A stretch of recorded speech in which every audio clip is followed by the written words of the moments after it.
Assalamualaikum warahmatullahi wabarakatuh. Perkenalkan kami dari kelompok 5 hipertensi dari mata kuliah Surveillance Kesehatan Masyarakat. Perkenalkan nama saya Meli Damayanti dengan NIM 2110912120024. Saya Indah Purnamasari dengan NIM 2110912120001. Saya Halimatus Safdiyah dengan NIM 2110912320017. Saya Arina Arifyanur Asifa dengan NIM 2110912220017. Selamat menonton! Adapun definisi surveillance sendiri yaitu suatu proses pengamatan secara terus-menerus dan sistematik terhadap terjadinya penyebaran penyakit serta kondisi yang memperbesar risiko penularan dengan melakukan pengumpulan data, pengolahan, analisis, interpretasi, dan penyebaran interpretasi serta tindak lanjut perbaikan dan perubahan. Adapun tujuan dari surveillance itu sendiri yaitu yang pertama mengamati kecenderungan dan memperkirakan besar masalah kesehatan, 2 mendeteksi serta memprediksi adanya KLB, 3 memonitor kecenderungan penyakit endemik, 4 mengamati kemajuan suatu program pencegahan dan pemberantasan penyakit, 5 memperkirakan dampak program intervensi yang ada dan mengevaluasi, 6 mempermudah perencanaan program pemberantasan, 7. Memperkirakan dampak penyakit di masa yang akan datang. Kondisi hipertensi adalah suatu kondisi di mana terjadi kenaikan tekanan darah sistolik mencapai angka di atas sama dengan 140 mmHg dan diastolik di atas sama dengan 90 mmHg pada 2 kali pengukuran dengan selang waktu 5 menit dalam keadaan cukup istirahat dan tenang.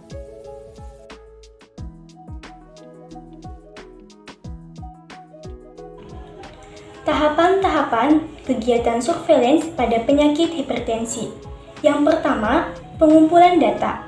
Pengumpulan data dilakukan dengan pencatatan kejadian terhadap orang-orang yang mengalami penyakit hipertensi. Adapun, dalam pengumpulan data dapat dilakukan dengan 2 cara, yaitu menggunakan jenis data primer dan data sekunder.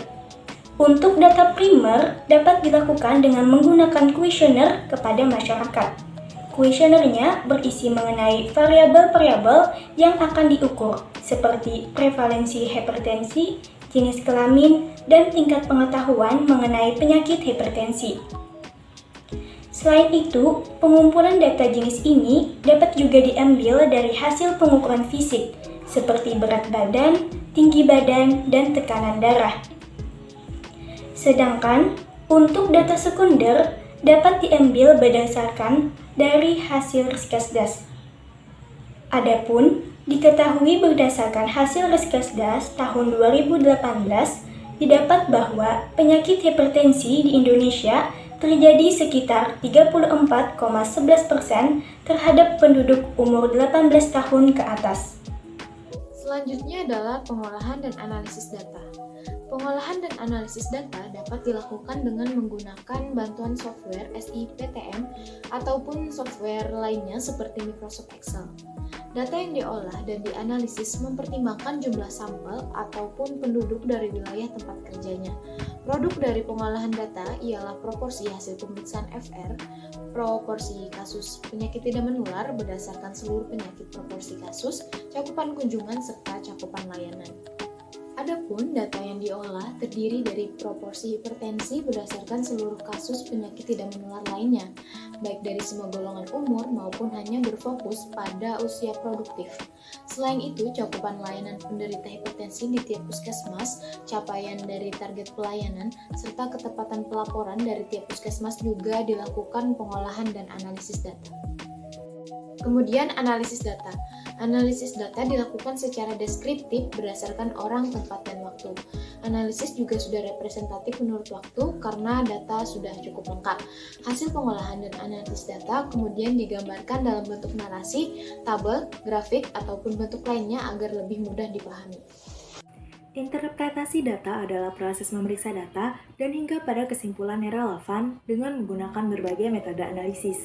Hasil analisis pada tahap sebelumnya dapat digunakan untuk memperdalam eksplorasi data pada tahap selanjutnya untuk menemukan pemahaman yang mendalam.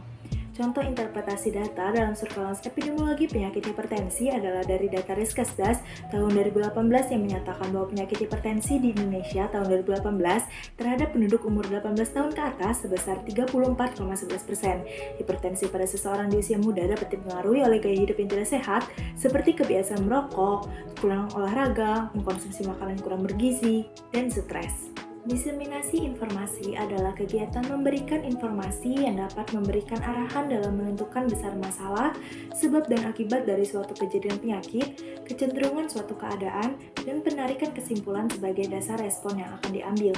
Diseminasi informasi penyakit hipertensi dapat menggunakan media komunikasi seperti laporan buletin, surat edaran, laporan berkala, forum pertemuan, konferensi media, rilis media, dan publikasi ilmiah. Selanjutnya, pencegahan pada penyakit hipertensi. Upaya pencegahan yang dapat dilakukan untuk penyakit hipertensi yaitu 1. Merubah pola makan. Kedua, membatasi penggunaan garam hingga 4-6 gram per hari. Ketiga, memakan makanan yang tidak mengandung soda kue, bumbu penyedap, dan pengawet makanan. Keempat, mengurangi makanan yang mengandung kolesterol tinggi seperti kuning telur, cumi-cumi, coklat, mentega, dan lain sebagainya. Dan kelima, menghentikan kebiasaan merokok dan meminum alkohol. Dan pencegahan yang keenam yaitu berolahraga secara teratur serta menghindari dari stres.